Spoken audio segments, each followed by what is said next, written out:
বন্ধুরা, আমি চলে আসছি গ্রামের মধ্যে।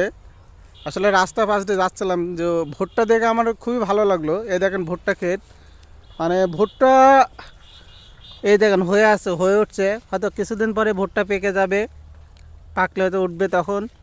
এই ভুট্টার অনেক উপকারিতা আছে। এই দেখেন, মানে ভুট্টার ক্ষেতের মধ্যে যাওয়া যাবে না, আসলে ভিতরে গেলে তো আমার থেকে তো ভুট্টার আকার মানে গাছ বড় হয়ে গেছে, আমি হয়তো হারাই যাব। কিন্তু অনেক মানে ভালো লাগছে আসলে, বলা যায় আসলে প্রকৃতির মধ্যে বিকেলবেলায় প্রকৃতির মধ্যে মাঠের মধ্যে ঘুরতে ভালোই লাগে। তা আসেন দেখেন ভুট্টা, এই যে ভুট্টা, এলেন আসলে মাঠ হচ্ছে ভুট্টা। এই ভুট্টা দিয়ে হচ্ছে করা মানে হয় নাকি ভুট্টা, মানে কাঁচা থেকে শুরু করে শুকনা থেকে শুরু করে সব আইটেম করে ভুট্টা খাওয়া যায়।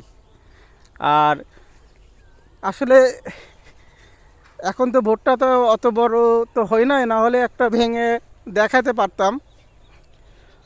তো এই যে ভুট্টা, তো আপনারা আসলে এবার মনে হয় ভুট্টার ফলন ভালোই হবে। মোটামুটি প্রকৃতির যদি কোনো দুর্যোগ না থাকে তাহলে ভালোই হবে।